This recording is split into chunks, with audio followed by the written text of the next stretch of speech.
ఈ రోజుల్లో వాడేమో అనుకుంటాడు, వీడేమో అనుకుంటాడని మనం చేసే పనిని ఎప్పుడు మనము చిన్నతనంగా మనం చూసుకోవద్దు.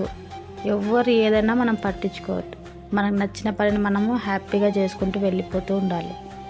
ఒకరి కోసం మనం ఆలోచించి బతకడం ఒక బతుకు అస్సలే కాదు. మన లైఫ్ని మనము మనకు నచ్చినట్టు బతకాలి. మనకు నచ్చినట్టు ఏదైనా చేయాలనిపిస్తే అది చేసేసుకుంటూ వెళ్ళిపోవడమే తప్ప వాళ్ళు ఏదో అనుకుంటారు, చుట్టాలు ఏదో అనుకుంటారు, మన ఫ్రెండ్స్ ఏదో అనుకుంటారు, బంధువులు ఇవన్నీ వాళ్ళ గురించి పట్టించుకోవద్దు. మనకు నచ్చిన లైఫ్ మనం హ్యాపీగా హ్యాండిల్ చేసుకుంటూ వెళ్ళిపోవాలంట. ఈ రోజుల్లో మనం బాగుంటే వచ్చేవాడు ఎప్పటికీ మన వాళ్ళు కారు. నువ్వు బాగలేని పరిస్థితిలో ఉన్నా కూడా నీకు అండగా ఉంటారు చూడు, అలాంటి వాళ్ళే నీ వాళ్ళు.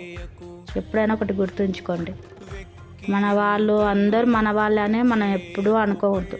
మన వాళ్ళు అని తెలిసేది ఎప్పుడు తెలుసా? మనకు ఆరోగ్యం బాగాలేనప్పుడు కానీ, మన కష్టంలో ఉన్నప్పుడు కానీ, మనకు తోడుగా అండగా ఉంటారు చూడండి, అలాంటి వాళ్ళే మన వాళ్ళు. దావత్ అంటే వచ్చేవాడు ఎప్పటికీ మనవాడు కాదు. నువ్వు దావకాలంలో పడి చూడు ఒకసారి, అప్పుడు వచ్చేవాడే నిజమైన నీ వాళ్ళు. ఇది మాత్రం లైఫ్లో ఎప్పటికైనా గుర్తుపెట్టుకోవాల్సిన విషయం. మనం బాగున్నప్పుడు వచ్చి అందరూ అన్నీ చూసుకునే వాళ్ళు ఎప్పటికీ మన వాళ్ళు కాదు. బాగలేనప్పుడు మన తోడుగా ఉండి మనకు సపోర్ట్ ఇచ్చేవాళ్ళే మనం కూడా వాళ్ళని ఎప్పుడు లైఫ్ లాంగ్ కూడా మర్చిపోవద్దు అలాంటి వాళ్ళను. ఇది గుర్తుంచుకోండి.